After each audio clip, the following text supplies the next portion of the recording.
Bunsod naman ang tumataas na bilang ng mga pasaherong tumatangkilik sa Parañaque Integrated Terminal Exchange o PTEX. Titiyakin ng Department of Transportation ang maayos na operasyon ng lahat ng mga terminal sa bansa. Si Jap Regala, una sa balita. Plano ng Department of Transportation na mas pagandahin pa ang operational improvements ng pinakamahahalagang transport hub sa bansa tulad ng Parañaque Integrated Terminal Exchange o PITX.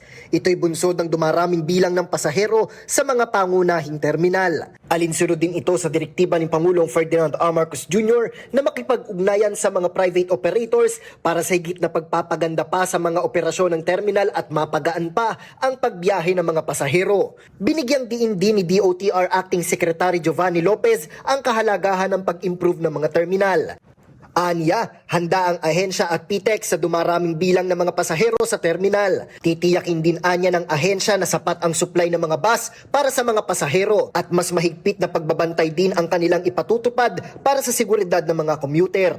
Nito lang December 2025, pumalo sa 5.6 milyong pasahero ang gumamit ng terminal ayon sa ahensya. Pumalo rin sa higit 60 milyon ang foot traffic ng 2025, malaking pagtaas kumpara sa 51.5 milyon noong 2024. Konektado na rin ang PTEX sa LRT1 para masuportahan ang dumadagsang mga pasahero at itinatayo na rin ang bagong EDSA busway station sa PTEX na siyang inaasahang magpapalakas pa sa connectivity ng terminal.